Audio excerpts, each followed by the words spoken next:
তো আসসালামু আলাইকুম, সবাই কেমন আছেন? আশা করি সবাই ভালো আছেন। তো আমরাও ভালো আছি আল্লাহর রহমতে। তো এখন হয়েছে সকাল 11টা বাজে। তো মিমের বাবা আর মিমের মামা মিলে বাজারে গেছিল। বাজার থেকে দেখেন কত বড় বড় মাছ নিয়ে আসছে। একটা বোয়াল মাছ আনছে 2 কেজি ওজনের, আবার রূপচাঁদা মাছ আনছে, পাঙাশ মাছ আনছে একটা 5 কিলোর উপরে, আর হয়েছে গরুর মাংস আনছে, মুরগি আনছে। তো এগুলাই নিয়ে আসছে। আর মাসের বাজারের জন্য লিস্টটা দিয়ে আসছে দোকানে।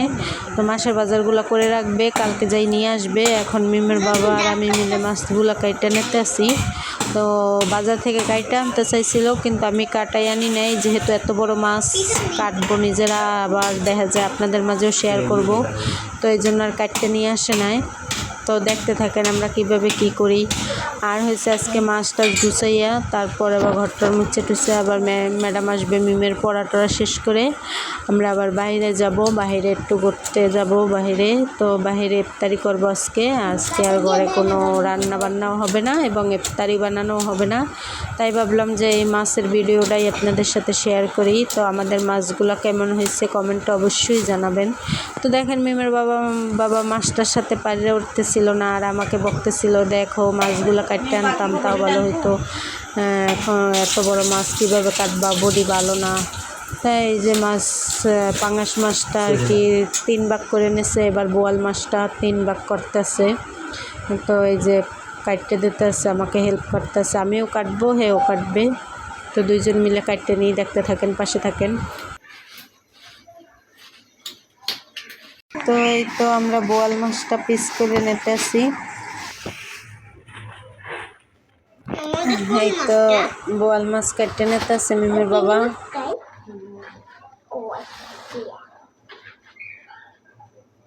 মানে বোয়াল মাছের এত বড় বড় দাঁতগুলা না, ধারালো ধারালো, ওর আব্বুর হাতে লাগিয়ে যাইতেছিল বারবার।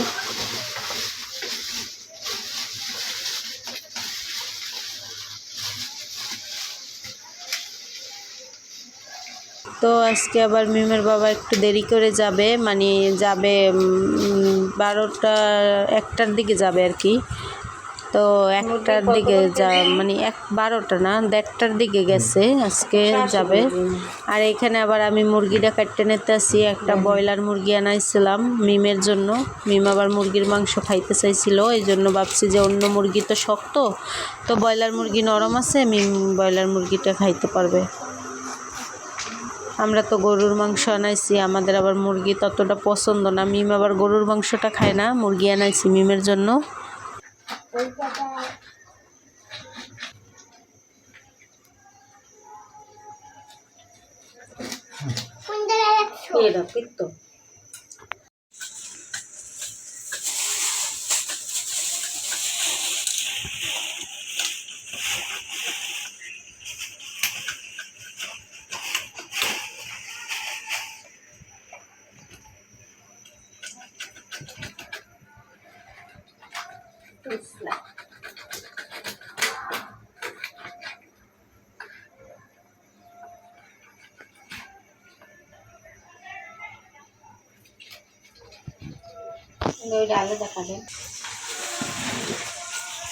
তো মিমের বাবা তো এই তো মাছগুলা মাথাটা আলাদা করে ফেলছে, আবার 3 টুকরো করে দিচ্ছে।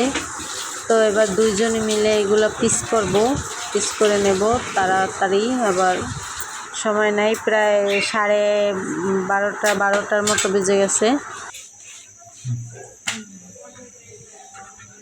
আবার মিমের বাবা যাবে ডিউটিতে, তারপর আবার দেখা যায় মিমের ম্যাডাম আসবে।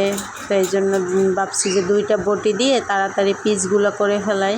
তো এই জায়গায় আমিও পিস করতেছি, মিমের বাবাও করতেছে। তো আমরা দুজন মিলে মাছের পিসগুলো কাটতেছি। এই তো পাঙ্গাস মাছটা কাটতে নিতেছি, কিন্তু বোয়াল মাছটা তো আমরা ঘষে নিছি, পাঙ্গাস মাছটা ঘষবো না, আমরা পাঙ্গাস মাছের চামড়া ফালাই দেবো ডাইরেক্ট, এই জন্য আর ঘষি নাই। তো এটা হচ্ছে আমাদের রোজার বাজার। তো আমরা তো প্রতি মাসের বাজারে প্রতি মাসে মানে একবারে নিয়ে আসি। তো এই মাসে তো যেহেতু বাংটি মাস রোজা পড়ছিল, এই জন্য আর রোজার বাজারটা করা হয়নি, মিমের বাবার সময়ও পায় নাই, এই জন্য আজকে ভাবলো যে রোজার বাজারটা করে দিয়ে যাই। তো তো বোয়াল মাছটা তো কাটা শেষ, আমি এদিকে রূপচাঁদা মাছগুলো কেটে দিতেছি, আর ওদিকে মিমের বাবা পাঙাশ মাছটা কাটতে আছে। পাঙাশ মাছটা যে বড় ছিল, মানে কাটতে কষ্ট হইতেছিল। আবার আমাদের বড় বটি আবার উপরে উঠাই রাখছি, বড় বটিতে ধান নাই, তো এই জন্য ছোটো বটি, তো এই জন্য মানে কাটতে অনেক কষ্ট হইতেছিল।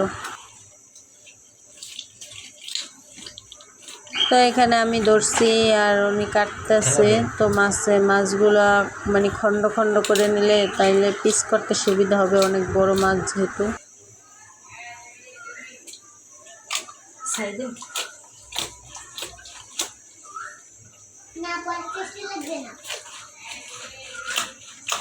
তো মাছটার ভিতরে হয়তো পাঙাশ মাছটার ভিতরে ডিম হয়েছে, তো আমি নিয়ে অনেক ঘাটাঘাটি করছি, ডিমটা ভেঙেও গেছে একটু।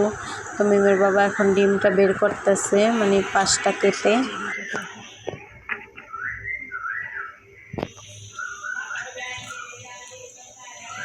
তো দেখেন কত বড় ডিম হয়েছে পাঙ্গাস মাছে। তো আগেও আমরা অনেক আগে আর একটা 5 কেজি ওজনের পাঙ্গাস মাছ আনছিলাম, তখন এত বড় একটা ডিম হয়েছিল, আবার এখনও এত বড় ডিম হয়েছে।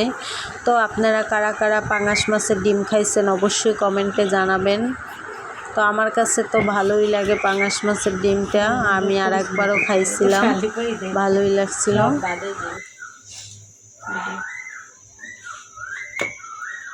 তো মাছটার ভিতরে অনেক চর্বি হয়েছিল, অনেকগুলো ডিমও হয়েছিল, আর পিসগুলো কত বড় বড় হয়েছে দেখেন, মানে একটা পিস অনেক বড় বড়। তো আমার আবার বড় মাছের বড় বড় পিস না করলে ভালো লাগে না, ছোট ছোট টুকরো, অনেকে ছোট ছোট টুকরো করে, কিন্তু ছোট ছোট টুকরো আমার কাছে ভালো লাগে না। আমার কথা, আমি এক পিস খাবো, কিন্তু একটু বড় বড় পিস হতে হবে। তো এই তো আমাদের মাছ কাটাকাটি করা শেষ, এবার প্যাকেট করে নেব ধুয়ে। তো আমরা এখন আবার বাইরে যাব, বাইরে বের হব। তো গোসল মোসল করে নিই, রেডি হয়ে নিই, দেখি যতটুকু পারবো আপনাদের সাথে বাইরের ভিডিও শেয়ার করব। জানি না কতটুকু করতে পারবো, যতটুকুই পারি ততটুকুই শেয়ার করব। তো মাছগুলো কেমন হয়েছে অবশ্যই কমেন্টে জানাবেন। তো এই তো আমরা বাইরে এসে পড়েছি, মানে 3টা বাজে বের হয়েছিলাম, এখন মনে হয় বাজে 5টার উপরে। তো বাইরের মানে পরন্ত বিকেলের সূর্যটা অনেক সুন্দর লাগতেছিল, এই জন্য ভাবলাম আপনাদের সাথে শেয়ার করি, মানে সূর্যের ভিডিওটা অনেক সুন্দর ছিল। তো আমরা আজকে বাইরেই ইফতারি করব। এখন আমরা এই জায়গায় ঘোরাঘুরি শেষ করে এখন মানে চলে যাব একটা রেস্টুরেন্টে যে ইফতারির খাওয়া দাওয়া করে তারপরে আমরা বাসায় যাব। তো জানি না হয়তো ইফতারির ভিডিওটা শেয়ার করতে পারবো না। তো সন্ধ্যাবেলা ইফতারির সময় বুঝিনি তো রেস্টুরেন্টে অনেক লোকজন থাকে, তো এখানে ভিডিও করা যাবে কি যাবে না সেটা আমি জানি না। তো এখানে একটা ফুল গাছ দেখেন, এটাকে আমাদের দেশে বলে কাগজ ফুল, অনেক সুন্দর, মানে সাদা কালারের। তো আমার কাছে এই ফুলটা অনেক ভালো লাগে, অনেক অনেক ভালো লাগে, এই জন্য আপনাদেরকেও একটু দেখাইতেছিলাম। তো আমরা এখন চলে যাব মানে রেস্টুরেন্টের উদ্দেশ্যে। তো আজকের ভিডিওটা কেমন লাগলো সবাই অবশ্যই কমেন্টে জানাবেন, আর আজকের এই ঘুরতে আসার জায়গাটা কেমন হয়েছে, মাছগুলো কেমন হয়েছে, সব কিছু মিলে অবশ্যই কমেন্ট করবেন। তো এখানে কিছু ঘাস ফুল ছিল, দেখেন অবহেলায় পড়ে থাকা ফুলগুলো এত সুন্দর, মানে বলার মতো না, দেখে তো আমি পুরো মুগ্ধ, অনেক সুন্দর ছিল ফুলগুলা। তো এখন আমরা রিক্সা নেব, রিক্সা নিয়ে চলে যাব। তো সবাই ভালো থাকবেন, সুস্থ থাকবেন এবং আমাদের পাশে থাকবেন। আল্লাহ হাফেজ।